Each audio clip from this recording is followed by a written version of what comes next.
On the show, world praises India on its mega humanitarian effort carried out during the Turkiye quake. Prime Minister Modi lauds the role of rescue and relief personnel. What started as a tarmac trouble for Congress leader Pawan Khera ends with relief from the Supreme Court. Details coming up on what transpired in between. Khalistan supporters run riot in Amritsar. Waris Punjab chief Amritpal Singh issues ultimatum as the AIADMK party government in Punjab watches on. And down south in Tamil Nadu, a setback for OPS, but vindication for his Bitenua Edapadi Palaniswamy. Supreme Court proclaims EPS remains AIADMK boss. This and more, Top Angle starts right here, right now.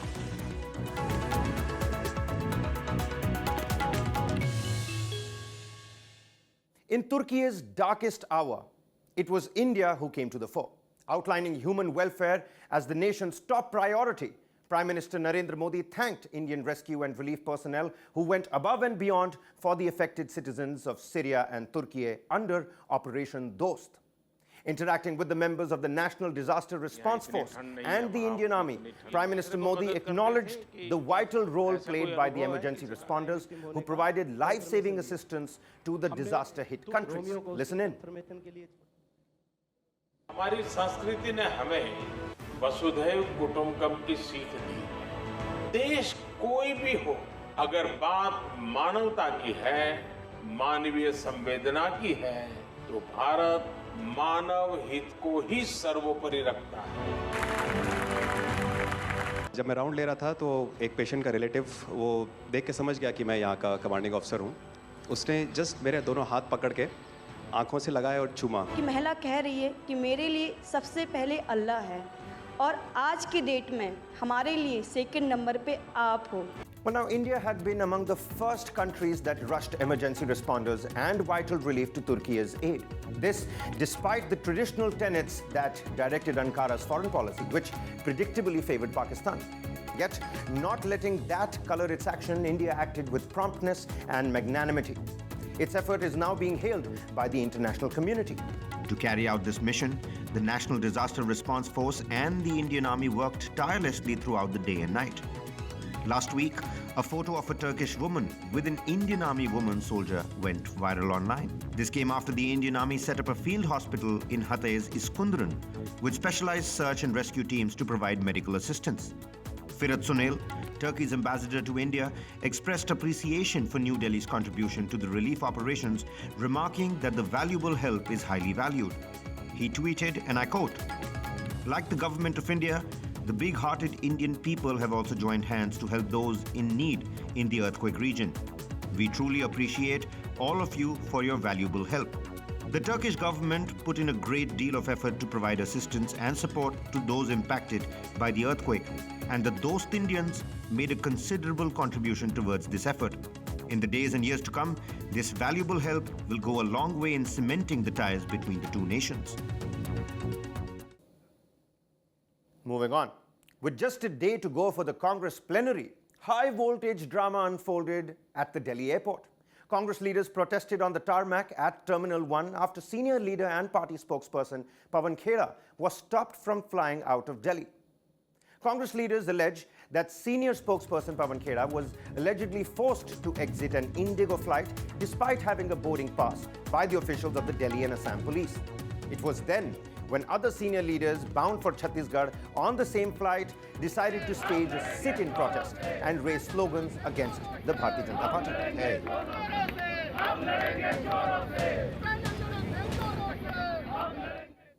Well, now, despite clearly violating airport regulations and the runway code, the who's who in the Congress refused to budge.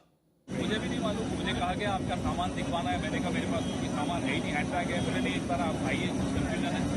नीचे आया तो कहा कि आप नहीं जा सकते, अभी डीसीपी आएंगे आपसे, मुझे खुद नहीं मालूम, पिछले 20 मिनट से डीसीपी की इंतजार कर रहे हैं, क्या नियम है, क्या कानून है, क्यों मुझे रोका जा रहा है, मुझे नहीं मालूम। And as the chaos unfolded on the tarmac, my colleague Kartikeya Sharma caught up with all the action. The larger issue is that they want to see the warrant part. Secondly, the warrant has not been used. They wanted to go to the airport, which is the main terminal. We are right now at the base from where the plane would have gone to the takeoff zone. The plane is not taking off. It's where you board the flight. Now, if the situation is complicated for one simple reason, either they're getting away, if them that you use the force. Secondly, senior police officers have come. Even the CIS has come. You can see. So the whole area is being, in a way, cordoned off. The CIS is back, you can see. So there's a lot of police deployment which has happened. So in a way, the situation is pretty tense. Now, the matter went to the Supreme Court and eventually relief came Khera's way.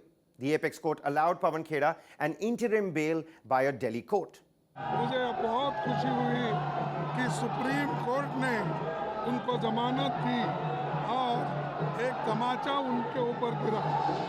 ऐसे incident जो फुजूल जनता को भड़काने का काम ये जो BJP सरकार कर रही है इसका मैं खंडन करता हूं और ऐसी चीजें डेमोक्रेसी में नहीं होना चाहिए। Moving on. Days after issuing threats to Prime Minister Narendra Modi and Home Minister Amit Shah, supporters of Waris Punjab, their chief, Amritpal Singh, made a mockery of law and order in Aam Aadmi Party governed Punjab. Outraged over the recent arrest of Lovepreet Tufan, a close aide of Amritpal Singh, thousands of Waris Punjab, their supporters, armed with guns and swords, overran barricades while Punjab police stood and watched. They managed to surround the Ajnala police station in Amritsar, where Tufan was being held, and eventually managed to break through.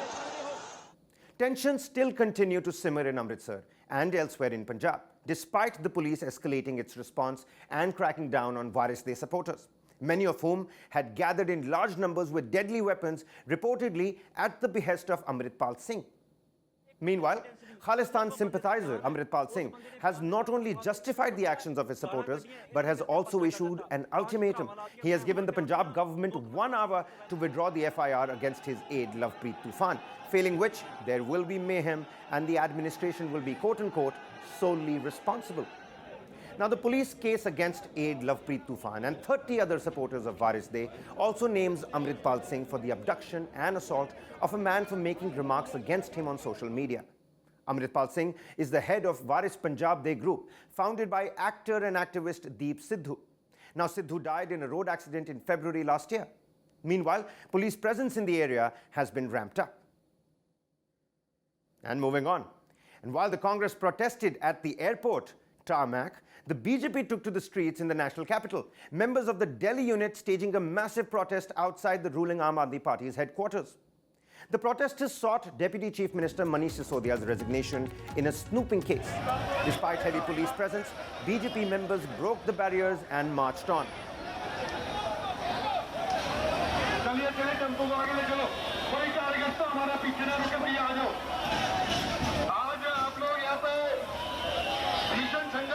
Well, now the BJP's reaction came after the centre cleared the way for registering a new case against Manish Sisodia by giving sanction for prosecution to the CBI. Well, to Tamil Nadu now. It's a setback for the OPS camp and vindication for Edappadi Palaniswamy. The big news is the Supreme Court has allowed EPS to continue as AIADMK's interim General Secretary. The apex court upheld the decision of the Madras High Court Division Bench, declaring Edappadi Palaniswamy as the single leader of the AIADMK. Right after the Supreme Court judgment, supporters of EPS faction celebrated outside the AIADMK headquarters in Chennai.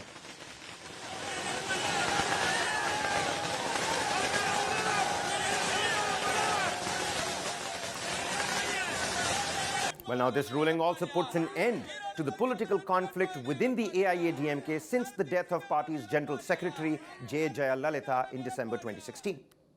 Both the Edappadi Palaniswamy and O. Selvam camps have been vying for the two Leaves party symbol ahead of the by-election to Erode East Assembly seat. In July last year, OPS had been expelled from the party for what EPS faction termed as anti-party activities. The party abolished the dual leadership model, and Edappadi Palaniswamy was elected as the interim General Secretary of the party. However, OPS had challenged his expulsion from the party in the Supreme Court.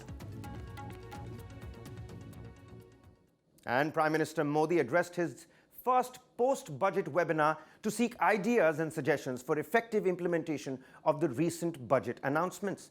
Prime Minister Modi particularly focused on green growth that remained one of the top priorities of the Union budget this year. Prime Minister said that India has been the fastest in renewable energy capacity addition since 2014 and that the recent budget would make India a leading player in the green energy market. Green growth को लेकर इस साल के budget में जो प्रावधान किए गए हैं वो एक तरह से हमारी भावी पीढ़ी के उज्जवल भविष्य का शिलान्यास है। Friends, Bharat renewable energy resources में जितना कमांडिंग पोजीशन में होगा उतना ही बड़ा बदलाव वो पूरे विश्व में ला सकता है। Well, now emphasizing on biofuels, Prime Minister also recalled the launch of the E20 fuel and stressed it has opened new avenues for investors. With abundance of agri-waste available in India, Prime Minister Modi urged the investors to not miss the opportunity of setting up ethanol plants in every corner of the country. हमारे देश में agree waste की कमी नहीं है। ऐसे में देश के कोने-कोने में इथेनॉल प्लांट्स की स्थापना के मौके को इन्वेस्टर्स को छोड़ना नहीं चाहिए। Take a look at this. It's a red-letter day in the history of the United States. On Tuesday, Seattle made history by becoming the first American city to pass a resolution outlawing caste-based discrimination. The resolution, proposed by Seattle City Council member Shama Sawant, an upper caste Hindu, was approved by the council in a 6-1 vote. This resolution adds caste to the list of discrimination laws in Seattle. This is the first such law against casteism in the United States. So far in the US, the anti-discrimination policy included gender, age, race, and sexual orientation. Of late, United States has witnessed several cases pertaining to caste prejudice, and this is affecting them in the workplace, especially in the technology and hospitality sector. Well, now it must be noted that these two sectors also have maximum members of the Indian diaspora. Many claim the new issue of caste-based discrimination is peculiar to the South Asian community in general and the Indian community in particular. It must be noted that in a first-ever caste discrimination survey conducted in the year 2016, at least 1/4 of the victims in the US said they faced verbal or physical assault, and the rest reported being treated unfairly in the workplace. As more and more number of Indian diaspora are taking up jobs in the United States, these Indian-specific issues are on the rise. Remember, United States has already witnessed the Black Lives Matter movement that has gone down in the history of United States, and it caught the world's attention. And now, with a new and concerning trend raising its head, one would just wish the situation does not go out of hands.